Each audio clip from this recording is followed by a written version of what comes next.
Obviously, I'm a Yankees fan, so I'd love to see him. It's almost like legacy of like the NFL versus. But I definitely think that Baker could be a really good player for the Panthers moving forward. Did I say Oreos? There's a lot of questions I have about Mahomes. Looks like a kid playing Madden. Turning point in the game is the 13-second drive. They play very hard, even though they're terrible. He's a good pick. You for sure. He's going to be a good player. But I can't argue against the Jamar Chase pick. They made moves saying we're going to win this year, at least get into the playoffs. I'm going with my guy, Corey Seager. So glad. What's good, y'all? My name is Austin Drummond, and I play rugby for the University of Notre Dame. And you're listening to The Outsider's Opinion with Austin and Kevin. What's up, y'all? Welcome to our MLB Opinions of the Week.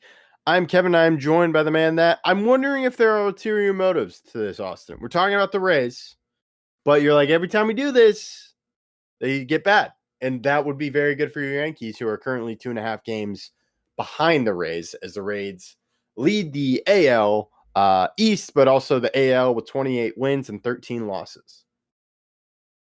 Yeah, this has been a very, very productive stretch. They're 16-2 in their last 18 games, which is very impressive. And I think that I like watching the Rays play. The way they play is very Moneyball-esque, and I enjoy watching it. It feels like a very pure form of baseball. They're not the best team when it comes to hitting home runs. They only hit 34 this year, but they don't give up many hits. Their batting average against is only 218, and they get a ton of hits. 258 batting average, the third highest in all of baseball at the moment. And over this stretch, I mean, they've been dominant. And they've had stretches where they've given up leads, then they still win it, like last night where they were up 5-0. Then in the bottom of the seventh, the Blue Jays score 5 straight. Then Tampa ends up winning the game 7-6. They're a very good defensive team as well. They have one of the best D-WARs in baseball, according to Baseball Reference. But, I mean, this is I've been very impressed with how this team has really decided to come together because, I mean, this is a sport that I think is one of the only sports that can reward a team that plays the right way and doesn't spend a lot of money doing it. Yeah, and that you mentioned Moneyball. To me, that's what a lot of the Rays are. They're a team that likes to kind of hit on prospects, and they just kind of come out of nowhere. And as I'm looking at the starting roster, of course, you have Junior Caminero, who's young, 22 years old. He's been on amazing. But when I'm looking at it, he's crazy. He has 11 home runs. Aranda has 8 and leads the AL in RBIs. What were we gonna say? Well, and then I'm like looking Jake Fraley, right field, 31. Cedric Mullins, he's not hitting too well right now. He's hitting 145. Jake Fraley, yeah, he's really struggled. 253. But Taylor Walls has been with them for a while. But this is a team that kind of has picked guys up and is like, okay, let's get Jake Fraley in here. And like have him do something. And to me, they're a team that always knows how to hit. Nick Martinez is 35, and he is the best He's been right now. Extremely impressive. Yeah. I mean, he is a 1.7 ERA through 8 starts. I watched his start the other day. He just gets a lot of soft contact. And their relief pitching's been good as well, whether it's Brian Baker or Kevin Kelly. Sulcer, I know he had a bad game last night, but he's been good this season too. Yandy Diaz, I've been very impressed with. I know that his batting average just fell below 300 because last night he went 0-5, but very good average guy. And he's been hitting. I mean, I know when we did our DH video, I had him pretty high because, I mean, he's been batting over 300 in a lot of the past seasons. And for his career batting average is 291.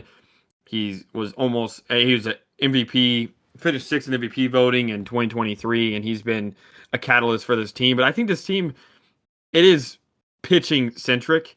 Drew Rasmussen is a great pitcher.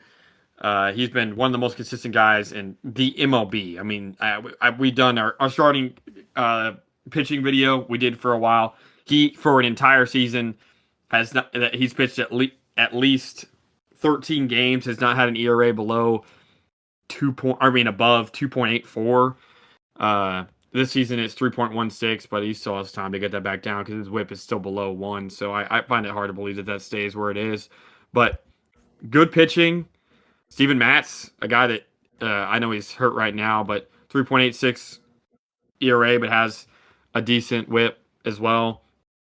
Do you think this is sustainable? It seems like with the Rays, every couple years they just have a really good team and make the playoffs and have a good chance. I mean, it reminds me back of 2023 when they were a 99 win team, or 2022 when they lost the AL wild card. But then in 2021 they won 100 games. So in 23 and 21, I mean, they won 99, 100 games. Last year they were only 77 and 85. But do you think this is at all sustainable? I think it's sustainable. I don't think they're going to be leading the American League, but I think they're going to be competitive. That this is a team where they have a formula of guys to bring up, and they haven't made any big changes. I want to say their manager is still Kevin Cash, who was the manager, has been the manager with a lot of different iterations of this team. You talk about the World Series team that, like Blake Snell and Tyler Glasnow, both are on the Dodgers. Randy Arozarena is not there. They know how to bring guys up, and to me, they have a system. I don't know if it's a system to go win a World Series, but it's a system to be competitive. They know how to develop guys, especially pitching. And I think you're seeing that with like Nick Martinez, 35, kind of probably found some stuff. 1.7 ERA, as you talked about. Matt, you mentioned injuries, but also if you look at their bullpen, as you were saying, a lot of the ages, the youngest guy is Ian Seymour, who's 27. Yeah. They know how to find guys and make a tweak so then they're competitive.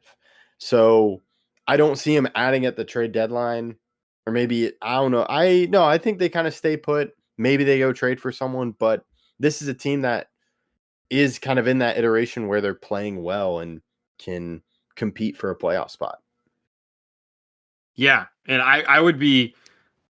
I mean, the AL has been very slow for about every other team other than the Yankees and the Rays. I know the Yankees are still below the Rays, but those have been the major teams that have found pretty good success this year.